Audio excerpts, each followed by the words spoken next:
본문의 말씀의 시작을 보면 이것도 지혜로운 자들의 말씀이라고 소개하므로 이 내용들이 단순히 솔로몬뿐만 아니라 그 앞에 또는 같은 세대를 살아가는 자들 중에 이 지혜에 대해서 관심을 갖고 또 지혜에 대해서 가르치는 자들이 아마 존재했던 것 같습니다.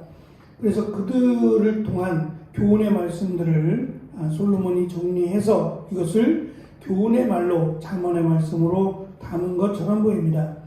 오늘 말씀의 주제는 크게 두 가지입니다. 하나는 우선순위에 관한 겁니다.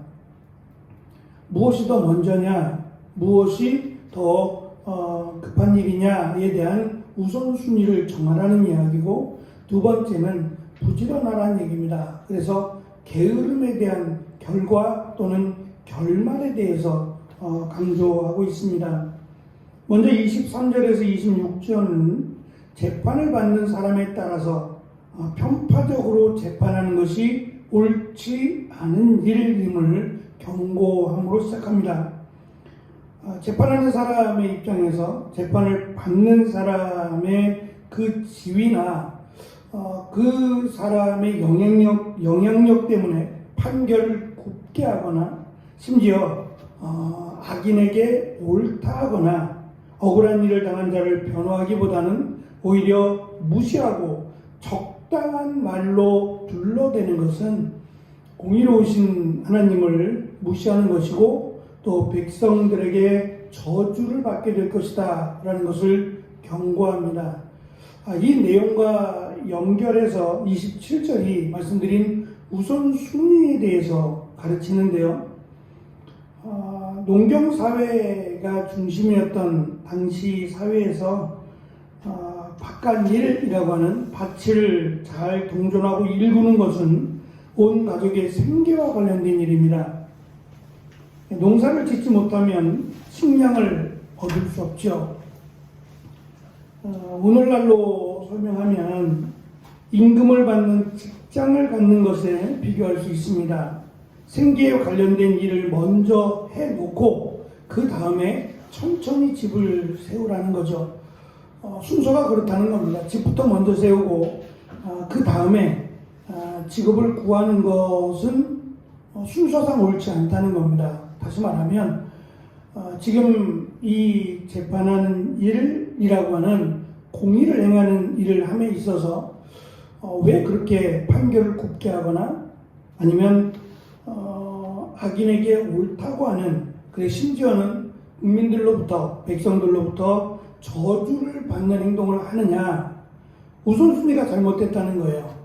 일단 자기가 가지고 있는 생각이나 꿈이나 이런 계획들을 멀리 보고 그 계획들을 세우고 그 계획들을 이루기 위해서 노력하는 것, 그것이 먼저라는 겁니다. 나에게 맡겨진 일, 지금 당장 내가 해야 되는 일, 여기에서 공의를 행하지 않는데 그 다음에 더 큰 일, 집을 세우는 일, 이 일을 한다는 것은 목적 자체를 이루기 위한 과정을 무시하는 경우라고 설명할 수 있습니다. 심지어는 마지막에 말씀이 게으름에 대한 결말인데요.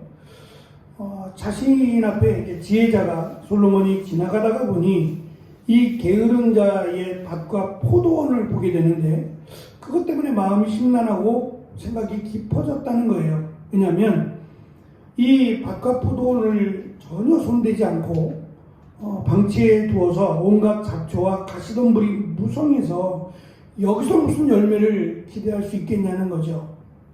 기대한다는 것 자체가 마치 일확천금을 꿈꾸는 것과 다를 바가 없어요. 하나님은 분명히 부지런한 자에게 은혜를 베푸시는 분임을 강조해 왔습니다.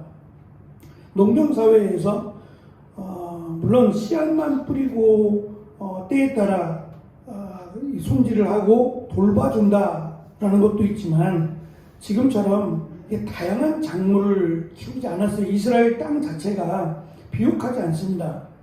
비옥한 땅은 아무래도 유지들이 차지하고 있었고 언덕이나 또는 돌밭 같은 경우들이 많았어요. 그러니까 포도를 심기에는 좋은데 이 그늘이 지기도 하고 또 이 돌들이 많다 보니까 포도나무를 심기에는 적합할지 모르지만 밭농사를 하기에는 어려움이 많았다고 합니다.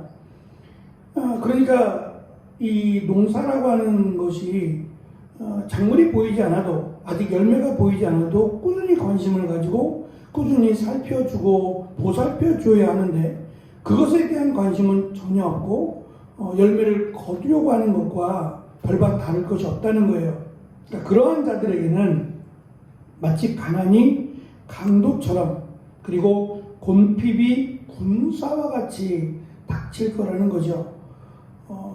우리가 잘 아는 개미와 배짱이의 내용에서도 개미가 할 수 있는 일이 얼마나 많겠어요.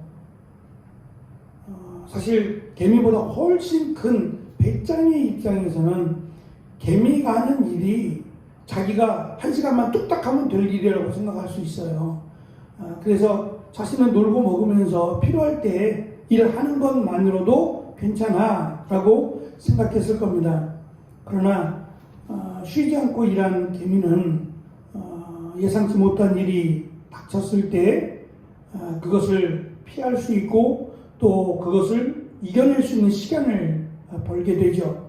마찬가지로 앞에서부터 시작된 내용, 내가 지금 맡고 있는, 내가 지금 감당하고 있는, 예를 들면 공의를 행해야 되는 가장 기본적인 재판의 일에 있어서 이것에 신중을 기하거나 또는 이것에 책임감을 가지고 정확하게 공의롭게 행하지 않는다면 하나님이 그를 돕겠느냐라고 하는 내용의 말씀입니다. 이스라엘 백성들을 향해서 하나님의 말씀은 마치 그들을 채소로 비유해서 말씀하십니다. 모든 식물들이 그런 건 아닙니다만 특별히 이 채소들은 뭐 상추나 이런 채소들은 물을 주면 자연스럽게 물과 햇볕이 있으면 잘 자란다고 합니다. 저는 남아공에 있을 때 그 연구실 바로 옆에 조그만한 텃밭이라고 하기에는 좀 그런데요. 거기다가 누가 깻잎을 심어놨어요. 한국 사람이죠. 우리에게는 흔하지만 거기서는 깻잎을 구하기가 쉬운 건 아닙니다.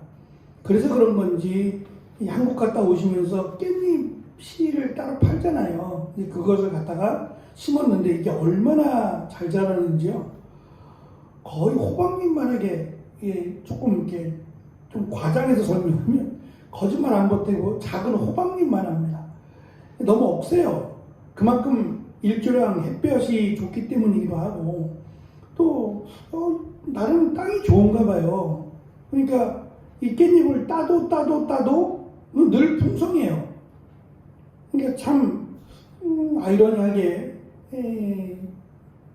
거기는 이제 식사를 할 수 있도록 그 전기 오븐이나 이런 것들이 세팅이 되어 있어서 간단한 조리들을 할 수 있거든요. 그러니까 고기만 사다가 구워서 삼겹살이 깻잎이 있으니까 얼마든지 충분히 잘 먹을 수 있는 요리가 됩니다.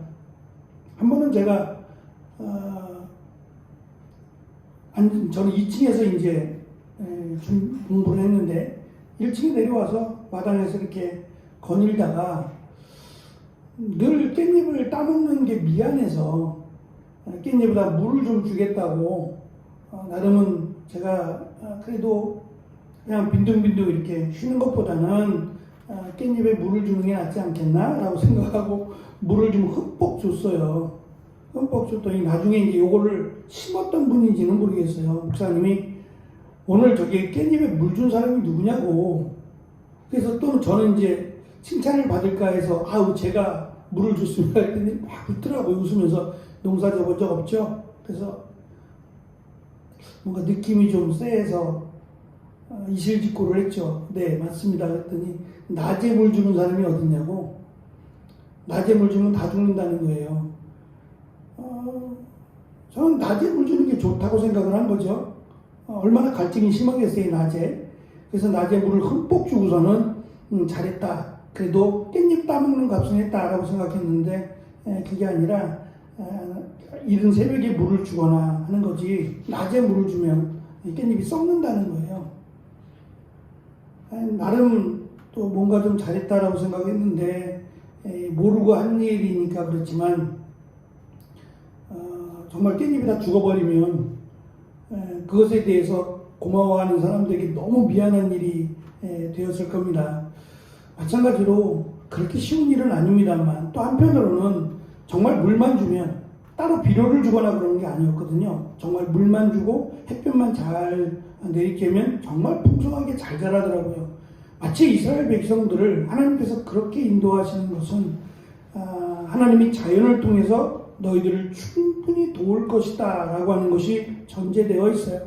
우리에게 원하시는 것은 부지런하게, 정직하게, 공의롭게 행하라는 겁니다. 그러면 하나님께서 먹이시고 입히신다라고 하는 것을 이미 전제로 놓고 설명하는 겁니다. 그러니 우리가 더 높은 꿈을 향해서, 더 대단한 꿈을 향해서 달려가는 것 나쁘지 않습니다. 그러나 당장 눈앞에 있는 것, 포도원이나 또 밭이나 방치해 놓고 나서 열매를 따겠다는 것은 참으로 어리석고 미련하고 하나님 앞에서, 공의로운 하나님 앞에서 죄악된 일임을 강조합니다. 꿈을 꾸되 내가 있는 지금 이곳에서 나에게 맡겨진 일을 공의롭게, 그리고 부지런하게, 정직하게 최선을 다하는 것이 그 꿈을 이루는 것뿐만 아니라 그 꿈을 이루게 하나님께서 도우신다라고 하는 것을 오늘 말씀을 통해서 우리에게 가르쳐 줍니다. 자문의 말씀은 아무래도 젊은이들 또는 꿈을 위해 살아가는 이들에게 주시는 말씀이 아닌가 싶어요. 우리에게 맡겨진 일 감당하기도 사실은 버거울 때도 있잖아요. 예전 같지 않다라고 생각하는 때에 해당되는 말씀도 있겠지만, 꿈을 꾸며 또 자신의 그 꿈을 이루기 위해서 수고하고 노력하는 수많은 아이들, 자녀들에게 있어서 눈앞에 있는 작은 것, 그 작은 것에 소홀함이 없고 특별히 정직하고 공의롭게, 그리고 부지런하게, 근면하게 살아가는 것, 여기서부터 시작해야 된다라고 하는 것을 지혜자들, 솔로몬을 비롯한 지혜자들의 권면으로 24장은 기록하고 있습니다. 오늘도 우리에게 주어진 일, 한 달 가운데 하루입니다. 벌써 9월의 중순을 향해 나아가는데요. 이 한 주간은 또 비가 온다고 합니다. 비 오고 나면 날씨가 많이 또 달라지리라고 생각을 하는데요. 이 빠르게 지나가는 시간 속에서 오늘이라고 하는 하루를 우리가 보다 의미 있게, 또 가치 있게, 또 정직하게 살아가는 귀한 또 오늘 하루가 되시기를 축원합니다. 기도하겠습니다.